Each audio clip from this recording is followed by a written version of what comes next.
India news देख रहे हैं आप, आपके साथ मैं अभिषेक पांडे। सीधे ले चलते हैं आपको नेलो की महारैली में जिंद में। आपका मुख्यमंत्री हरियाणा डॉक्टर फरूक अब्दुल्ला जी, साबका मुख्यमंत्री Jammu Kashmir Tyagi ji, general secretary Janata Dal you Chaudhary Virendra Singh ji,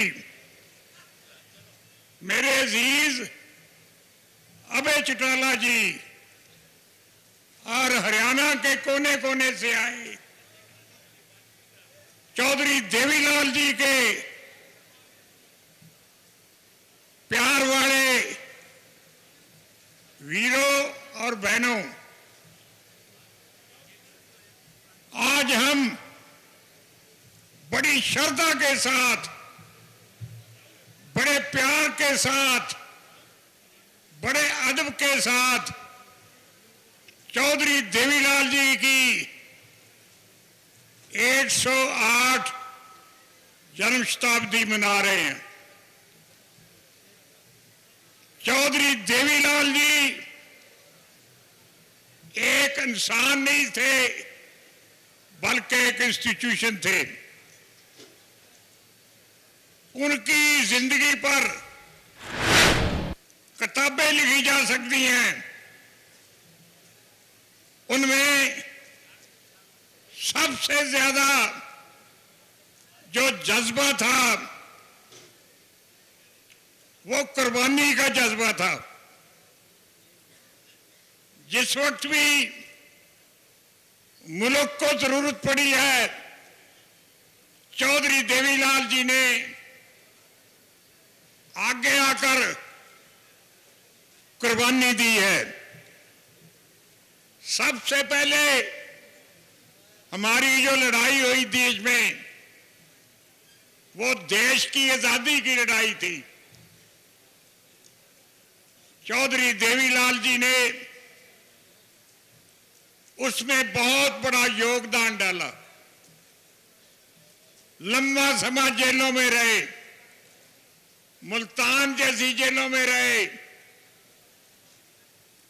और जब तक देश आजाद नहीं हो गया वो संघर्ष करते रहे देश की खातिर। दूसरी कुर्बानी उन्होंने ये की कि जब हमारे देश पर इमरजेंसी लगा दी थी इंदिरा गांधी ने, सब देश एक जेल खाना बना दिया था। आपके सारे हक हकूक खत्म कर दिए थे। ना कोई बोल सकता था, ना कोई लिख सकता था। उस मौका पर चौधरी देवीलाल जी ने 19 महीने जितना देर इमरजेंसी रही वो जेल में रहे। इसके बाद भी जब कभी देश को जरूरत पड़ी है तो चौधरी देवीलाल जी आगे बढ़कर उसमें योगदान डालते रहे हैं। चौधरी देवीलाल जी, उनका किसान, गांव, किसान के साथ कंधे से कंधा मिलाने वाले, देहातों में काम करने वाले कमेरे, इनके प्रति बहुत श्रद्धा थी। और हम सारी जिंदगी इनका एक ही निशाना था कि किसानों को, गांव को और मजदूरों को तरक्की दिलाई जाए, खुशहाली दी जाए। गांव में मुझे याद है कि कभी बगैर बतलाए हुए किसी गांव में चले जाते थे और वहां जाकर गांव की जो चौपाल है उसमें बैठकर लोगों के साथ बातचीत करते थे और उनकी तकलीफ जो थी वो सुनते थे। कई दफा बतौर डिप्टी प्राइम मिनिस्टर या चीफ मिनिस्टर अगर किसी गांव में गए हैं तो कह देते हैं कि मैं आज रात गांव में ही रहूंगा। और बाहर के देशों में भी गए हैं तो उधर की जो सरकारें थी उनको उन्होंने लिखा था कि मैं गांव में रहना चाहता हूं, तो वहां रहे। एक दफा एक गांव में गए, वहीं रहने का प्रोग्राम बना लिया। जब रात हो गई डीसी और एसपी कहने लगे चौधरी साहब हम सुबह आ जाएंगे, हमें छुट्टी दे दो। कहने लगे कि आप भी यहां रहें, जब तक आप गांव में नहीं रहेंगे तब तक यहां के लोगों की कोई तकलीफ ना आप समझ सकेंगे ना हल कर सकेंगे। तो उनको वहां रहने के लिए मजबूर जो किया उन्होंने। देखिए चौधरी देवीलाल जी के साथ सारे हिंदुस्तान में सबसे ज्यादा गहरा जो संबंध था वो मेरे साथ और हमारे परिवार के साथ उनका संबंध था। और हम इकट्ठे एक दिन हरियाणा में एक दिन पंजाब में काम करते रहे। मैं एक बात कहे बिना रह नहीं सकता। डॉक्टर फरूक अब्दुल्ला जी यहां बैठे हैं, मेरी अकेली लड़की है, उसकी शादी थी तो मैं तो जेल में था, कांग्रेस वाले मुझे जेल में ही रखते थे। तो जो रस्म थी वो शेख अब्दुल्ला जी, फरूक अब्दुल्ला जी मेरी जगह पर इन्होंने की। और ये भी कहा कि जब मेरी बहन की शादी थी तो मेरे पिताजी वो भी जेल में थे। ये पुराने जो लीडर हैं, ये पुराने घराने हैं, इनमें ये सिफ्त होती है ये काम करने की। देखिए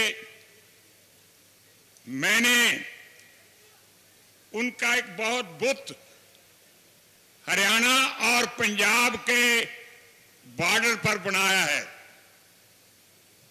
और उसकी नकाब पोशी की रस्म उस वक्त के प्राइम मिनिस्टर अटल बिहारी वाजपेयी जी ने की थी। और डॉक्टर फरूक अब्दुल्ला जी भी आए थे। मेरा ख्याल है कि 6-7 चीफ मिनिस्टर भी आए थे। इतनी बड़ी गैदरिंग थी कि मेरा ख्याल है जिंदगी में किसी ने नहीं देखी होगी। और प्यार के नाते मैं अपने गांव में एक स्कूल बनाया है, चौधरी देवीलाल जी के नाम पर ट्रस्ट बनाया, जिसमें चौटाला साहब भी मेंबर हैं। और वो गांव के गरीब लोगों के बच्चों को वहां मुफ्त तालीम देते हैं। देखो मैं आज इस मंच पर 2-3 बातें जरूर कहूंगा। एक तो देखो मेरा 70 साल का सियासी, इससे भी ज्यादा तजर्बा है। उम्र तो मेरी 93-94 साल की है। इसमें यही है, एक तो ये है अपने अपने सूबों में रीजनल पार्टी जो है, जो सूबे की पार्टी है, उसकी सरकार बनाए। जो लोग आपकी तकलीफें जानते नहीं, दिल्ली में बैठे हैं, कभी गांव देखा नहीं, कभी गरीब किसान की, मजदूर की तकलीफ नहीं देखी, वो आपकी तकलीफ का क्या हल कर सकते? इस करके जब तक आप रीजनल पार्टी को शक्ति नहीं देंगे, उस वक्त तक आपका कुछ नहीं बनेगा। दूसरा, मंच पर बहुत सीनियर देश के नेता बैठे हैं। मैं इन सबको बेनती करूंगा कि रीजनल पार्टी सारे देश की इकट्ठी करे। चौटाला साहब, चौधरी वीरेंद्र सिंह जी ये काम कर सकते हैं, त्यागी साहब भी कर सकते हैं। जब तक आप इकट्ठे नहीं होंगे, आपका कुछ नहीं बनेगा। इकट्ठे होने से ही आप अपनी ख्वाहिशात पूरी कर सकते हैं।